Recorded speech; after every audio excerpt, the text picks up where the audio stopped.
Buen día para todos y todas las personas que están viendo este video. El día de hoy vamos a presentar un conversatorio en el cual tendremos de moderadora a mi compañera Laura Sofía Castillo y tendremos intervenciones de nuestro compañero Carlos Alberto Escobar y mi persona Mariana Arenas. Bueno, dentro de este conversatorio queremos tocar 5 puntos importantes. Entre estos encontramos lo que es la democratización pública, el cómo también como una débil institucionalización conllevó a actos, procesos, conductas de corrupción y de clientelismo. También exploramos cómo esta falta de institucionalización y democratización pública llevó a lo que actualmente conocemos como el conflicto armado y de alguna manera hablamos de sus actores, que son las guerrillas, la parapolítica, los paramilitares, y pues también encontramos ahí la fuerza pública. Entonces principalmente queremos llevar esta línea de cómo esta falta de institucionalización llega a causar conflicto como tal dentro de los países, pero también dentro de su gobernanza.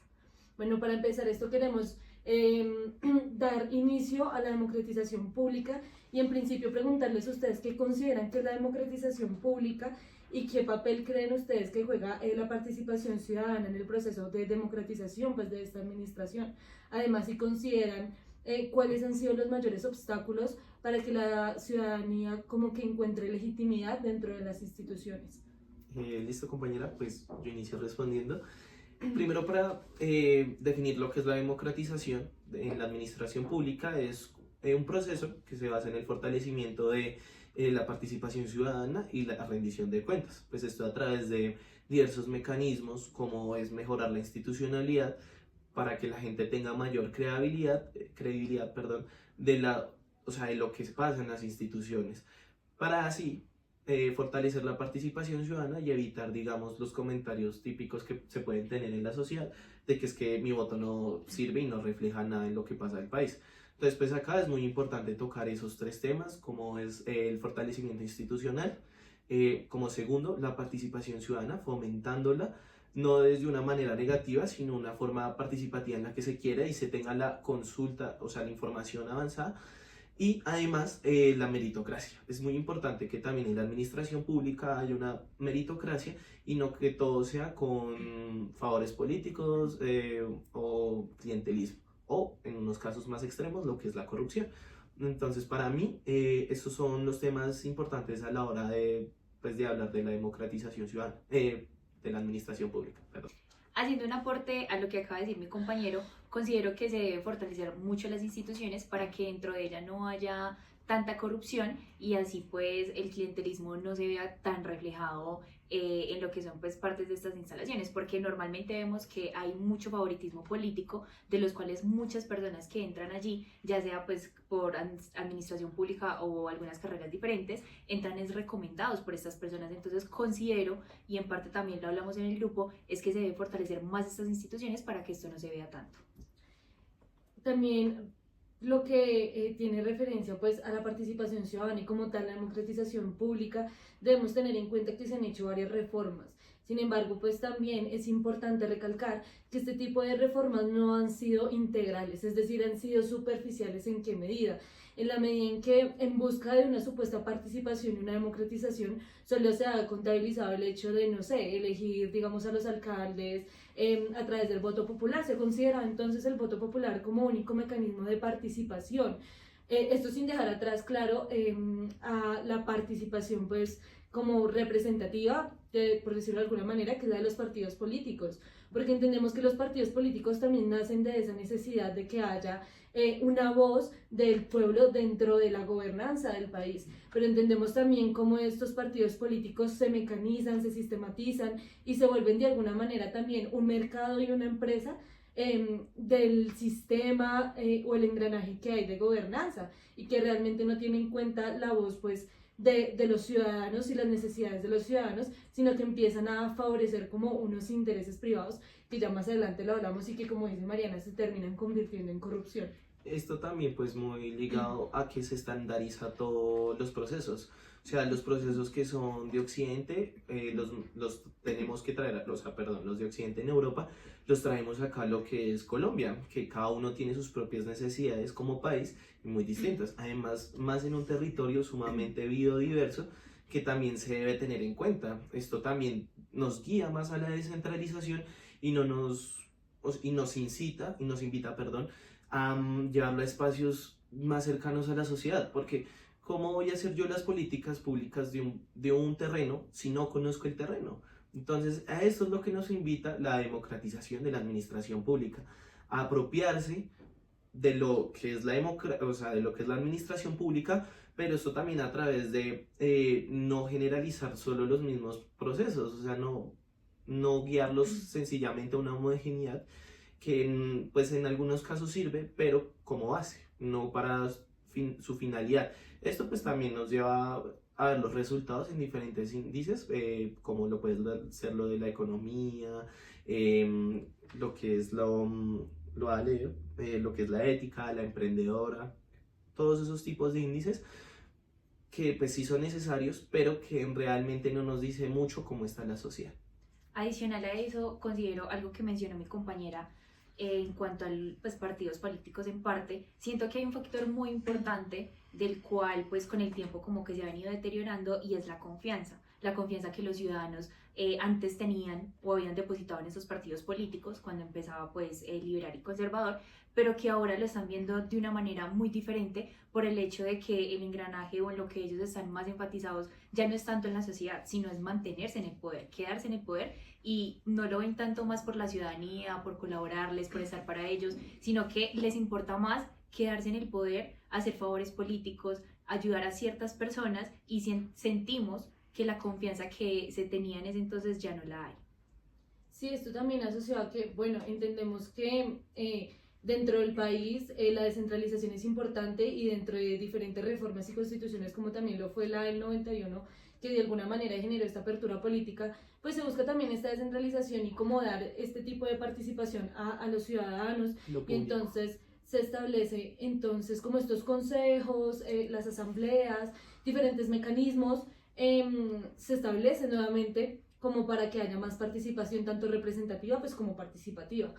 Sin embargo, yo creo que hay un problema también, y es lo que estamos hablando, como esta mecanización de la parte pública, y es que sí, yo puedo establecer un consejo, yo puedo establecer una asamblea y diferentes mecanismos de participación, pero nos dimos cuenta y se ha reflejado la poca como explicación legal frente a, o en el proceso legal que estos conllevan. Entonces estos mecanismos terminan siendo como una simple fachada de participación, pero como tal no se llevan a cabo porque nos damos cuenta que de alguna manera la cooptación por partidos políticos, por élites, aristocracias y demás, cooptan, como les decía, pues estos nuevos mecanismos para mantener el poder. Entonces de alguna manera se sigue reprimiendo como la voz del ciudadano, a pesar de que tenemos estos mecanismos.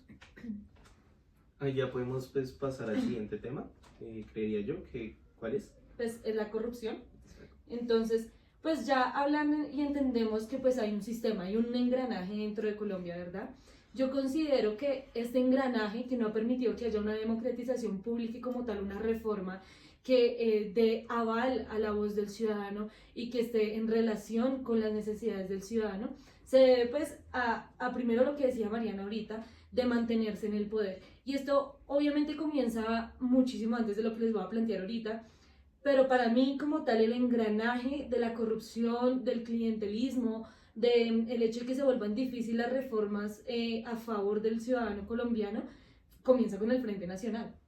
Comienza con el Frente Nacional y estas prácticas del bipartidismo. Entonces vemos que se generan negociaciones, que pues estas negociaciones son clientelares y que ya solo entran estos dos grupos. Entendamos que también antes quienes estaban dentro de la política hacían parte de la aristocracia, eran personas de poder, ya fuera político económico, pero principalmente también eran terratenientes.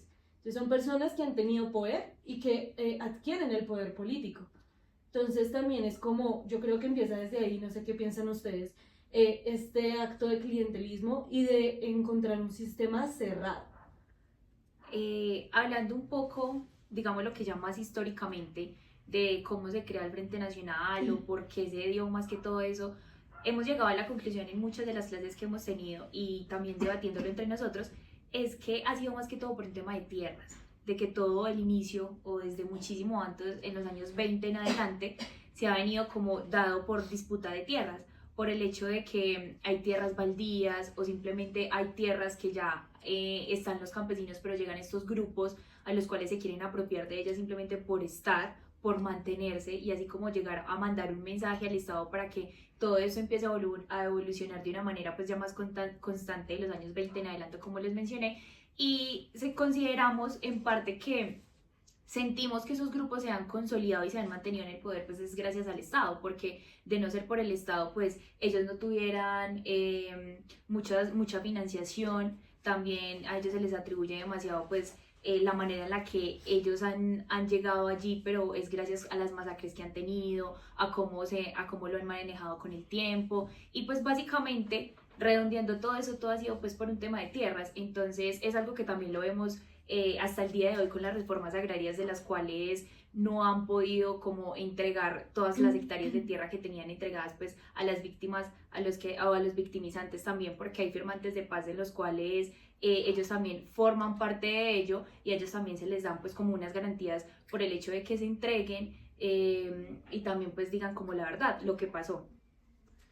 Yo creo que hay que empezar a plantearlo desde dos posiciones. Primero, que en nuestro territorio o en diversos territorios la corrupción se normaliza desde pequeños, nos mantenemos en esa. Entonces, ese tipo de comportamientos en la sociedad hace que la corrupción se prolifere y pues tenga mayor alcance, en el sentido de que si lo normalizamos y no lo vemos como una afectación o como algo que nos puede hacer daño, pues lo vamos a seguir propagando, así sean cosas pues ya en un sentido como la corrupción blanca, que son acciones que son pequeñas y que son normalizadas, pero que no deja de ser corrupción. Entonces a esto es lo que nos lleva al tipo de comportamientos de lo público a lo privado. Lo público y lo privado en el modus operandi, lo que nos ha servido es que no haya ese ente que regule los comportamientos de los privados. Entonces, partiendo de esas dos bases, tenemos que tener en cuenta que lo público y lo privado siempre ha sido como un foco también para que se prolifere el tipo de corrupción. Porque lo que tiene que hacer lo público, perdón, es poner como un ente de control a las situaciones que hacen los privados. Pues esto para evitar pues, que se beneficien ciertos privados, como ya lo hemos visto en varios casos, como lo puede ser el PAE o ya temas que vamos a seguir adelante. Pero a lo que quiero llegar es que sin este ente que es lo público se deja correr de lo privado, pues va a ser mucho más difícil lo que es acabar la corrupción. Por eso pues también necesitamos que la participación ciudadana, acá conectando para que sea todo íntegro, ponga la fuerza en el poder público, y este poder público también tenga la fuerza suficiente para contrarrestar el poder pues privado, perdón. Pero sabes que yo siento que en parte lo que dices es cierto, pero siento que se ve más la corrupción en el ámbito público que privado.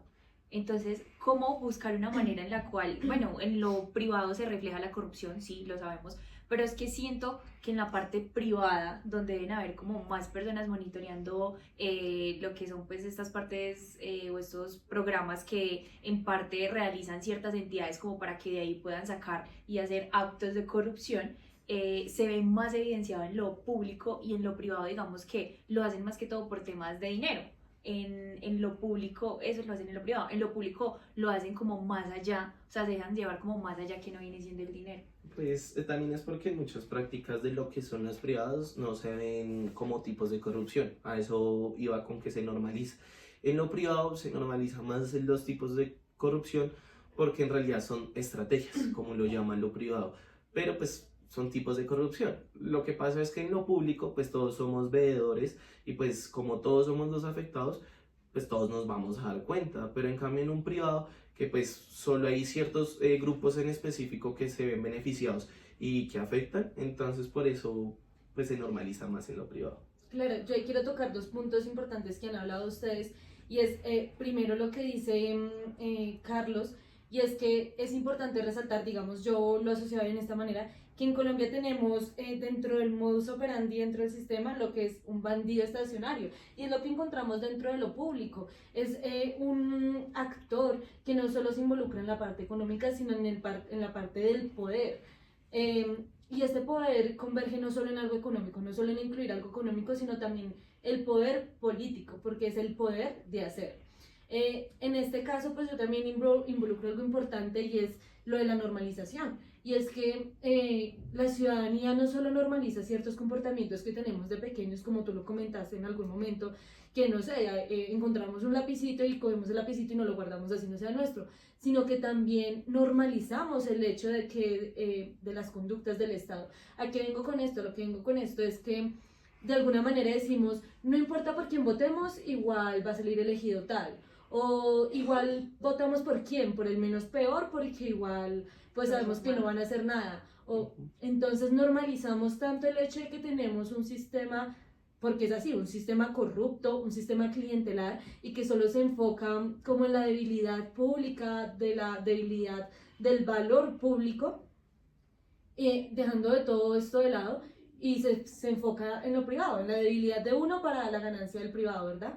Entonces también es el hecho de que la ciudadanía normaliza ese estado que tenemos, naturaliza ese estado que tenemos. Y es importante también recalcar que la participación ciudadana, si bien el Estado debe ser quien la patrocine, quien invite a la ciudadanía a participar, Que le dé garantías. que dé garantías de participación, la ciudadanía también debe tener ese valor y, como lo decimos coloquialmente, esa berraquera para pararse al Estado y decir, venga, o sea, esto no es así y si el Estado está es para nosotros. Servidor. Debe ser, sí, claro, nosotros debemos ser veedores y el Estado debe trabajar para nosotros, no nosotros para que ese mecanismo siga funcionando. Entonces siento que esa es una parte que quería resaltar ahí. Pero creo que así nosotros lo vimos, creo que fue en los años 90 cuando se dio lo de la Asamblea Constituyente, que considero pues que fue algo demasiado importante y nos ayudó muchísimo en cuanto a la Constitución y a muchos estudiantes como tales fueron los que participaron en ello y creo que eso fue uno de los momentos en los cuales la ciudadanía como tal se alzó y habló ante el Estado. Nos dimos cuenta de que nosotros tenemos un poder muy grande si nos unimos todos como estudiantes, profesores, ciudadanos, no sé, gente del campo, de la misma ciudadanía, pues nos podemos dar cuenta que si entre todos hacemos la unión, pues hacemos la fuerza, podemos volverlo a hacer, pero para que esto vuelva y pase, creo que, como lo decía ahorita, debe haber un fortalecimiento también, no tanto en las instituciones, sino también en nosotros como la ciudadanía, porque ya no lo vemos tan así. Antes nos importaba mucho, en los años 90 lo veíamos más político, pero ahora lo estamos viendo de una manera mucho más diferente. Ok, yo creo que para continuar con ya lo que es el clientelismo y dejar también pues de lado, digamos, este factor de la corrupción, que igual yo siento que está ligado directamente, quiero culminar con una... Sí. como una fórmula que yo creo que promulga de alguna forma la corrupción y dice que la corrupción es igual al poder de monopolio más la discrecionalidad de los funcionarios menos la rendición de cuentas y creo que esto especifica como esa inestabilidad institucional y esa debilidad institucional que tenemos porque vemos que quién es el engranaje de las instituciones públicas, los funcionarios públicos y si un funcionario público vota por la discrecionalidad y por la se me olvida en este momento la palabra, perdón, impunidad a los hechos que él digamos, haga de alguna forma, entonces todo esto va a promulgar lo que es la corrupción. Y yo creo que ya llevando a esto, de alguna manera podemos empezar también a hablar y empezarlo a encajar con el clientelismo y con el conflicto armado en la medida en que, entendiendo esta poca institucionalidad, que es un engranaje cerrado, cómo nacen estos nuevos sectores en busca de una participación política y cómo encontramos que algunos lo hacen de forma clientelar y otros a partir de actos de violencia, como dos mecanismos que se usan para poder hablar del Estado. Ok, pues aquí se puede hacer también la comparación entre el paramilitarismo y lo que es pues las guerrillas, ¿no? Basándonos en que los paramilitares hicieron primero un cese al fuego en el sentido de que ellos querían buscar poder político, porque obviamente estos grupos, como ya lo decía mi compañera, pues ya que no se sentían representados como por el Estado y veían que no les daba las garantías, pues eligieron las armas. Pues esto a través de diferentes grupos. Digamos, los paramilitares, para hacer una breve síntesis, iniciaron como grandes terratenientes que querían defender pues sus terrenos sobre la guerrilla. Una autodefensa. Sí, crearon las autodefensas para esto mismo, para proteger sus terrenos pues, de las guerrillas. Pero esto se fue transformando a través del tiempo debido a que pues, apareció el narcotráfico, ellos se hicieron más aliados del narcotráfico, por esto pues empezaron con actividades más delictivas en el sentido de que pues ya no voy a defender mis tierras, sino lo que quiero es generar ingresos, quiero ganar más tierras, quiero tener más beneficios para mí. Y por eso pues empezamos a ver también lo que es un gran problema en Colombia, lo que es la distribución de tierras, dándonos cuenta que están en pocas manos de grandes terratenientes. Entonces, por eso pues también, adelantándome un poquito, pues los paramilitares lo que buscaron pues fue seguir con ese poder, pero como ellos vieron que era más factible tener ese poder y expandirlo, la medida que, pues, que hicieron fue a través de la política. Pues la política pues les da ciertos beneficios que pues ya no tenían que hacer cosas a escondidas, tenían más beneficios, menos violencia también, donde podrían asegurar más su pellejo, como se dice.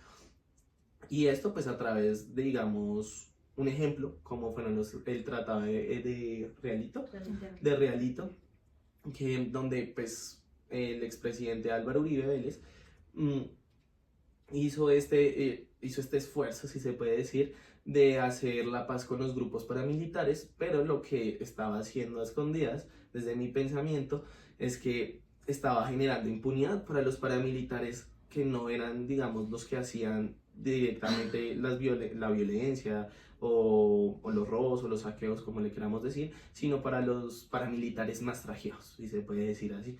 Entonces, logrando así cierta impunidad, lo que pues nos permite no perder ese poder y pues yo lavarme las manos. Entonces, aquí vemos un paralelismo como lo es la guerrilla. Sí, claro, pero entender que no es como un actor político como él encuentra el mejor método para actuar, sino a través de la parapolítica. En primer proceso es la parapolítica.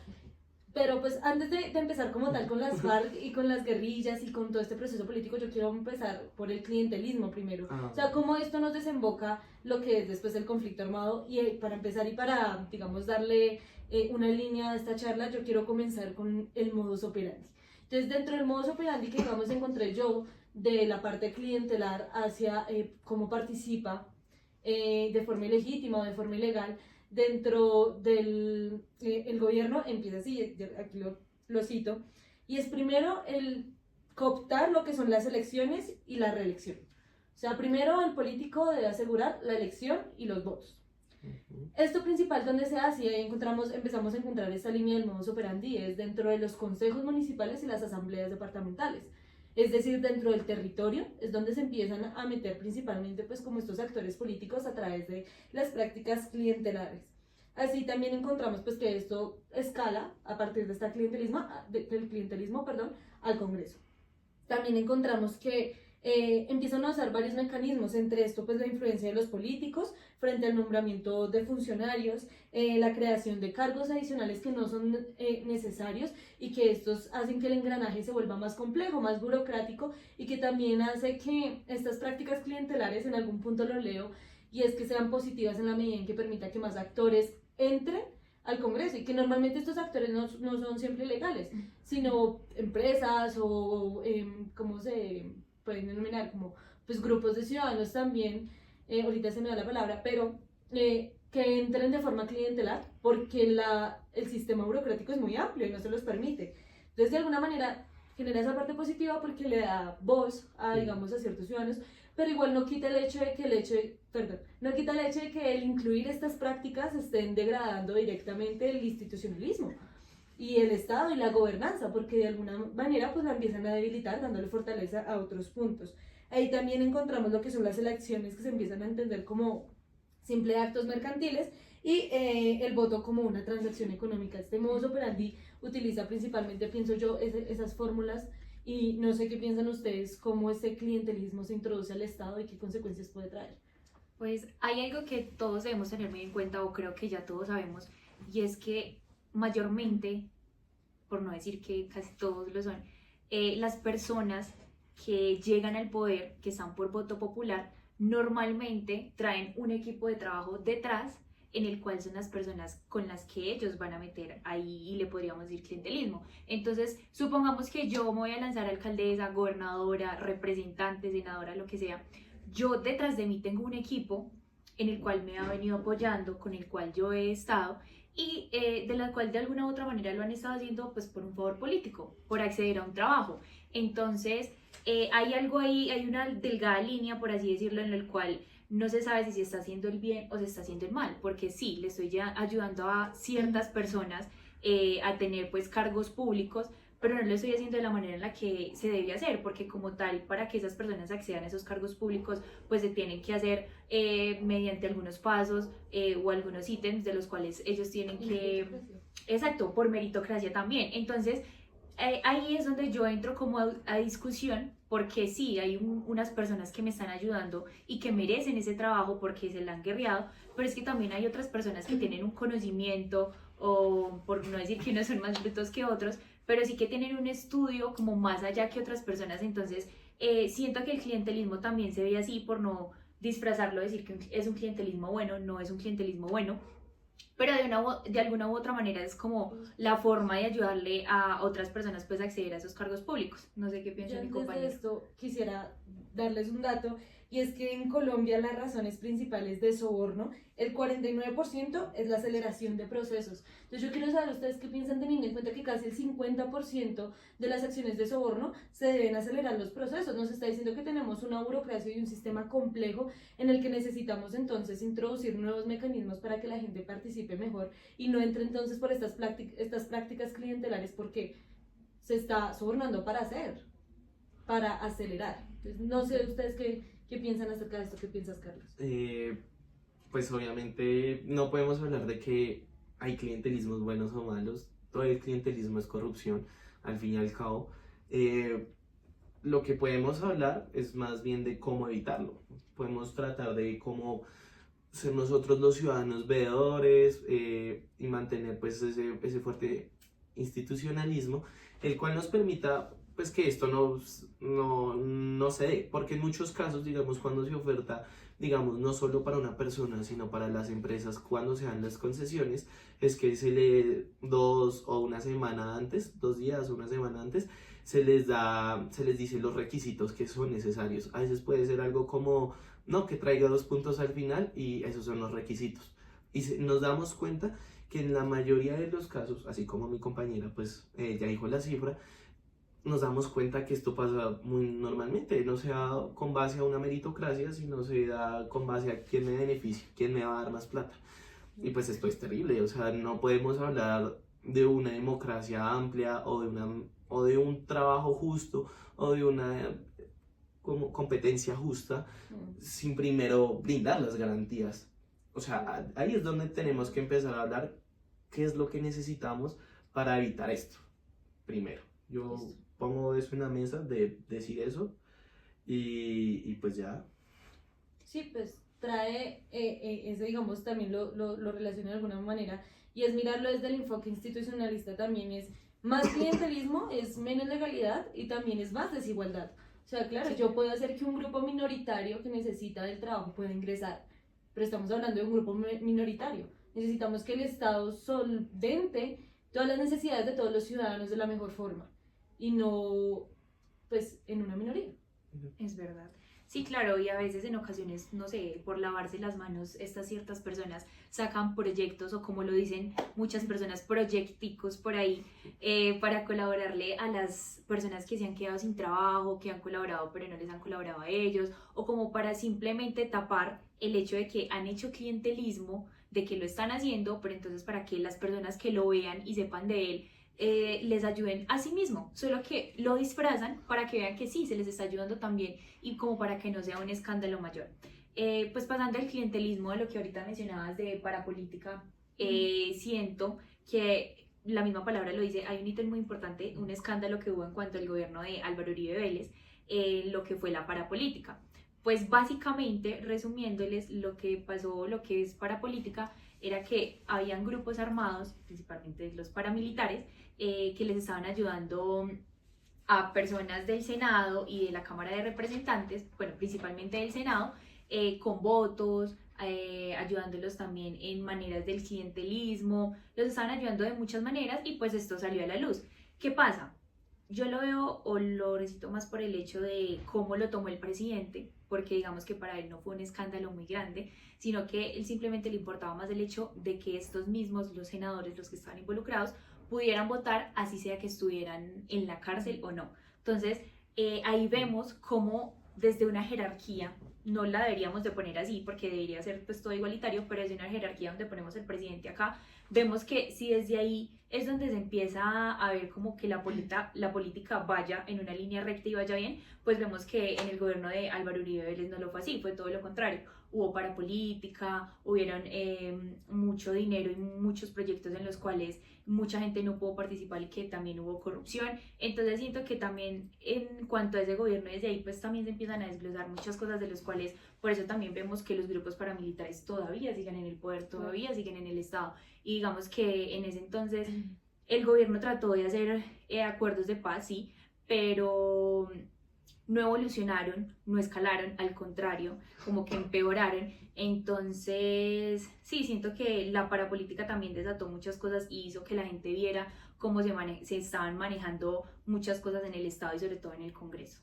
Claro, y es importante también ahí aclarar dos puntos. Es como lo que les decía, como mi hipótesis dentro de todo es que la poca institucionalización, el hecho de que sea tan cerrado este sistema, este engranaje sea como tan duro, ha hecho que pues se busquen nuevas formas de entrar en la gobernanza del país. Entonces yo pienso que nacen dos grupos, como lo son las autodefensas, los paramilitares, las FARC, las guerrillas, como dos grupos en busca de volverse actores políticos.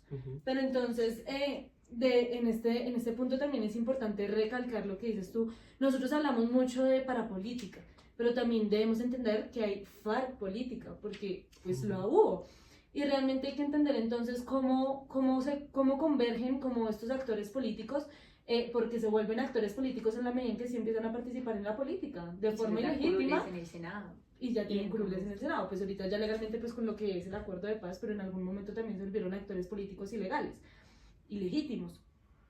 A partir de esto pues yo también quiero empezar una hipótesis que quisiera hacer ustedes que piensan acerca de eso, y es que todo esto de la parapolítica, del paramilitarismo, se nace como una oportunidad del Estado para hacer. O sea, según desde mi perspectiva y desde mi hipótesis, yo considero que la parapolítica y las fuerzas públicas en ese momento y el hecho de que ocurriera lo de la guerrilla solo fue como el punto detonante para que el Estado pudiera empezar ya a hacer lo que quería y empezarlo a hacer de escondidas y empezarlo a legitimar a través de leyes y decretos y a partir de la ley, porque venimos entendiendo que ya hay unas élites y una burocracia que, les digo yo, para mí empiezan también desde el Frente Nacional con estas formas clientelares. Entonces yo pienso que el hecho de que las guerrillas nazcan es solo como ese punto detonante para que el Estado empiece a actuar, porque dicen que nacen como no, unas autodefensas y que después cambian. Mi hipótesis es que no. O sea, mi hipótesis es que ellos vieron la oportunidad en las guerrillas para empezar a hacerlo. ¿Qué piensan ustedes de eso? Sí, obviamente se puede ver desde pues, los falsos positivos, o sea, haciendo una cifra más para, digamos, los paramilitares. Ellos no asesinaron solamente guerrilleros y no buscando como una solución simplemente en la violencia, que era lo que ellos querían pues hacerlo, sino que pues no, solo les importaban las cifras. ¿Por qué? Pues porque primero en esto desaparecían gente que no era necesaria que supieran, y además también pues aumentaban sus cifras y aumentaban, digamos, una legitimidad ante el pueblo. Entonces pues desde este lado se puede ver que pues el Estado, si quería, yo concuerdo con tu hipótesis de que el Estado, y es una que hablamos en la clase que el profesor nos dijo, y es que el Estado usó los paramilitares como un método para desviar todo lo que quisieran, para sembrar terror, digamos, en las regiones donde no había casi gente. ¿Para qué? Para que hubiera, o sea, necesitaba ese terreno y lo quería controlar, pero así la gente no estaría tan pendiente, porque pues fue una masacre por allá en un pueblo de Putumayo, y pues a la gente ¿qué le importa? Porque eso es lo que piensa la gente en general. Entonces esto también siendo parte del problema. Primero pues tenemos que el Estado siempre ha buscado la forma o sea, se puede decir que está cooptado por ciertos No, sí, grupos y familias que pues quieren hacer su política y quieren vivir ellos como a ellos les plazca, y esto lo hacen pues a través del Estado y con métodos a veces legítimos, otras veces ilegítimos, y pues así siendo uno de los factores más beneficiados, pues las familias.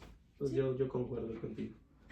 Pues yo considero, y pues en las clases que hemos tenido y lo hemos venido hablando, no considero que el Estado esté de lleno con estos grupos. Siento que, bueno, ellos hicieron la creación de ellos mismos pues por un motivo, ¿cierto?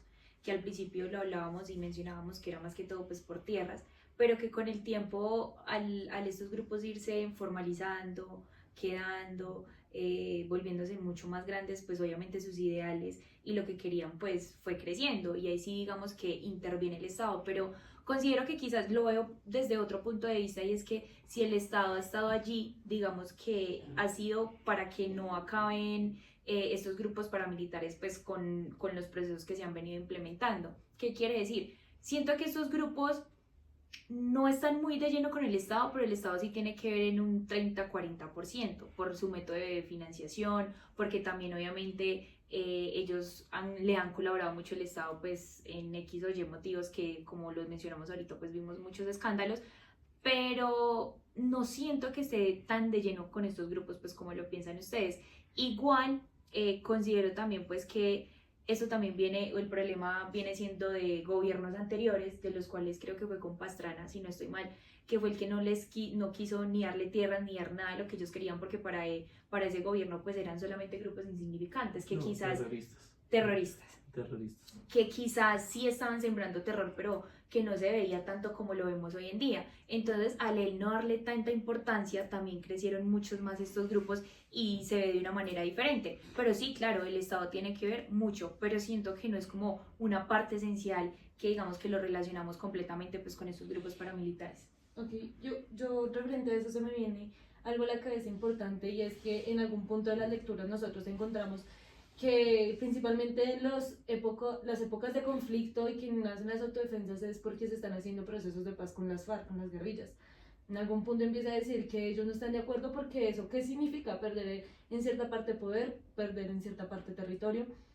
Y yo también quiero discutir lo siguiente, y es que en algún apartado decía que como se oponían a la participación de las guerrillas dentro del gobierno, la ciudadanía y también pues, la parte de los terratenientes, porque decían que una manzana dañada, si se mete dentro de una canasta de manzanas que están bien, podría las demás. Y esto, pues, esta analogía se ha hecho siempre con el Congreso, con la parte política. ¿Ustedes qué piensan acerca de esto? O sea, ¿realmente todo el gobierno y toda la parte de gobernanza está cooptada? Y si ya está cooptada por ciertas élites, el hecho de que entren otras cambia ese modus operandi, pero ¿lo podrá? O entendiendo que son también actores que han ejercido la violencia dentro del país. Pues ya si hablas, digamos, de personas que han estado, digamos, en grupo, yo te entendí esto, que la participación política de las personas que han estado en algún grupo, sea paramilitar, guerrillero, bueno, etcétera. Pues a mi parecer nos enseña otro tipo de, o sea, primero hay que ver que si no en todos los, digamos, no en todos los lugares o en una unión o en grupos, si hay una persona que es mala, todo el grupo es malo. No, eso hay que pues decir que no. Primero, eso. Segundo, yo también creo que hay gente que por meritocracia sí se merecería ese puesto, que por circunstancias de la vida lo ha llevado a un conflicto o alzar las armas ante el pueblo y ante el Estado. Pues sí, obviamente pesa, pero yo también siento que es un ideal que nos ha vendido mucho los medios de comunicación, un actor muy importante en el sentido y a la hora de hablar de por qué siempre crucificamos mucho un proceso de paz con la guerrilla. Obviamente hicieron actos desastrosos, muchas masacres, muchas amenazas, muchos secuestros, pero pues esa es la gracia, terminar con ese ciclo de violencia, y pues a veces uno necesita ceder ante el Estado como Estado, porque pues para mí que es más beneficioso darle unas 5 o 10 curules como persona, o sea, como Estado a unas personas, o solucionar de lleno, digamos, la violencia que se puede tener en el país. Entonces, pues para mí, no, una no pudre todas y si es necesario porque es lo que el Estado necesita hacer. Y esto pues también a través, como lo vimos con el acuerdo de paz, muchos medios de comunicación empezaron a hablar mejor sobre las guerrillas. Entonces pues también es una ideología que creo que nos Estoy de han acuerdo metido en la con cabeza. todo lo que acaba de decir mi compañero y para concluir siento que hay un tema muy importante que aún no hemos tocado o que lo vamos a enfatizar muy poco y es sobre las víctimas. Hemos hablado mucho de los victimarios, de los grupos armados, de la parapolítica, la política y un poco de la administración, pero siento que un tema importante también es sobre las víctimas. ¿Qué ha pasado con estas personas? Si han tenido su restitución de tierras como lo está en el plan agrario, si les han cumplido. Y siento que de aquí deriva algo muy importante que son las 16 curules que se crearon bueno, que están en ese gobierno y que se crearon en el gobierno pasado o antepasado, no recuerdo muy bien, pero que desde ahora se están implementando. Siento que han ayudado mucho a las víctimas porque gracias a esas curules y a las personas que están representándolas han ayudado mucho a la comunidad. Los indígenas, los palenqueros, los afros, los campesinos, ellos están ahí para ellos. Y en cuanto a la reparación, en este gobierno pues nos hemos dado cuenta de que las tierras que tienen o las hectáreas que tienen destinadas para hacer este proceso pues han avanzado mucho. Se dice que el plazo o lo que se tiene en cuenta para que todas esas personas o se entreguen todas esas hectáreas de tierras es de 60 años, en los cuales no sabemos qué pueda pasar en esos 60 y si sea así se cumpla, si necesitamos más tiempo o no. Pero siento que las víctimas es un tema importante en el cual son personas que han sufrido mucho, sobre todo pues las mamás de los falsos positivos o de las personas que tienen secuestradas, los que estuvieron secuestrados. Entonces siento que es un tema importante en el cual podemos tocar un poco, hablar unos pocos minutos de ello, de lo que pensamos cada uno y de lo que hemos aprendido pues en este semestre y lo que hemos hablado con el profe. Pues yo pienso en primera instancia que pues lo que hablamos en esto de, ¿cómo se dice? Como reparación de las víctimas, del Estado ha dado un 50 y 50. Porque muchos golpean el hecho de que el Estado no ha hecho nada, de que el Estado no ha reparado víctimas, de que, claro, pues las cifras que se esperan son pequeñas a lo que se planeaba, pero igual se ha cumplido. O sea, este nuevo acuerdo si bien necesita más legalidad, más formalización, más como establecer un verdadero, más materialización, establecer un verdadero proceso. Igual ha cumplido, pienso yo, o sea, ha generado en gran parte, pues no solo en la parte de territorio o en el terreno, sino también en la parte, digamos, de salud, tanto física como mental, se les ha visto también como ese proceso se ha visto reflejado y también el hecho de que ahorita se quieren enfocar como en esta parte de recuperación, pero de forma colectiva. Y eso es lo que también tratan de alguna forma de promulgar. Entonces pienso que no se puede golpear al Estado 50%, pero sí que todos los estados, o bueno, los gobiernos, perdón, deben seguir trabajando en ello y buscarlo priorizar para que no haya para que ocurra eso, la no repetición del conflicto armado. Pues ya siguiendo más el hilo de las víctimas, digamos, primero para mí no es justo hablar sencillamente de una cifra. No podemos hablar de los falsos positivos como si fuera una cifra más, un número más, ay, no. Como la señora Gladys nos contaba cuando nos visitó, es una de las mamás de las cuchas de Soacha, pues nos contaba que desde su visión que el gobierno no le ha cumplido en cierto aspecto, y es que cómo le pueden devolver a su hijo. La gente habla de una reparación que sí es plata, obviamente, y pues necesitamos plata para vivir, pero no podemos recuperar la vida de una persona. Sencillamente lo que podemos hacer es entender y aprender de eso, que no fue un daño colateral, no, fue un daño que se quiso hacer. Y una cifra que puso, que quería poner el gobierno de Álvaro Uribe Vélez, sencillamente para que lo legitimara. O sea, fue un medio para lograr un fin, sí, para lograr su fin. Y no importaba a qué costo. Entonces, primero, pues creo que debemos pues, empezar de ahí. Empezar primero, listo, ya pasó y podemos aprender de eso para que no haya una repetición, como lo dicen los acuerdos de paz. Entonces, pues para mí eso es esencial. Ya cerrando, quisiera que cada uno dijera alguna solución, o sea, muy pequeña, que se le podría dar para que este conflicto y esta gobernanza no sigue en deterioro.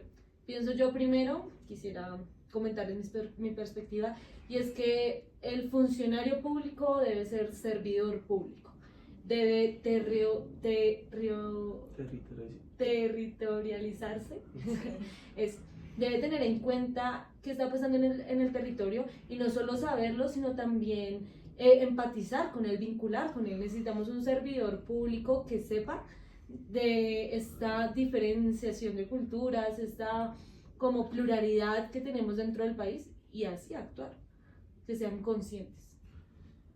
Yo por otro lado, pues propongo que, digamos, los proyectos, digamos, presidenciales, no, o sea, para mí me parece que es un corto tiempo para el cual se pueda transformar un país. No digo de que habrán segundas elecciones ni nada de eso, sino también que la gente, si cree en un proyecto, se la juegue, por decirlo coloquialmente, se la juegue por ese proyecto y no solo se quede en que, ay, elegí por 4 años a este presidente, ay, no me gustó, entonces quiero cambiar. No, sencillamente un proyecto no basta solo con 10 años, ni con 4, es mucho tiempo. Entonces también pues esto es un llamado para que pues digamos jóvenes como nosotros, gente que ni siquiera estudia esta carrera, tenga como la oportunidad primero de informarse, de más bien de quién va a ser el presidente, qué proyecto nos trae y si es el que queremos. Y si es ese, pues jugárnosla con ese tiempo.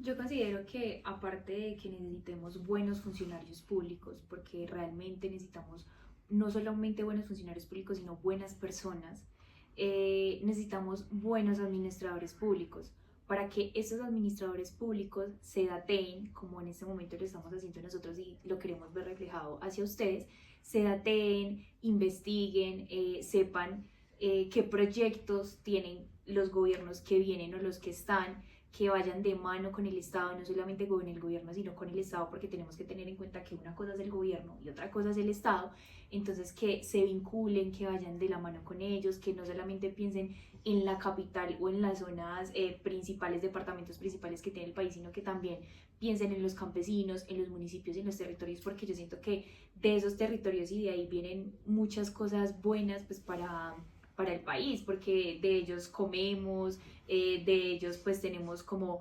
muchas fuentes, y adicional de esas fuentes pues también tenemos que tener en cuenta que tenemos que venir enfatizando sobre todo en lo que ha sido pues todos esos problemas que hemos tenido desde antes, desde los años 20, como lo mencionábamos anteriormente, hacia adelante, que no solamente son las guerrillas, los grupos paramilitares, no, también vienen siendo los grupos, los partidos políticos, nosotros mismos, cómo nosotros queremos ver la sociedad de hoy en adelante, de aquí a unos 20, 30, 40 años.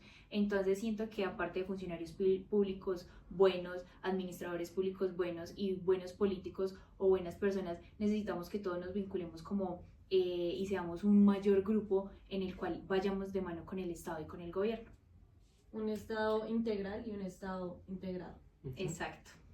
No, pues nada, quisiéramos agradecerles por las diferentes opiniones, los diferentes puntos de vista, porque a pesar de todo, pues tenemos diferentes puntos de vista que se ven reflejados, pero pues que todos llegamos al mismo punto y que es importante entender que pues el Estado colombiano es uno solo y el Estado colombiano necesita de todos para tener pues una buena gobernanza y pues seguir pues trabajando en un buen gobierno.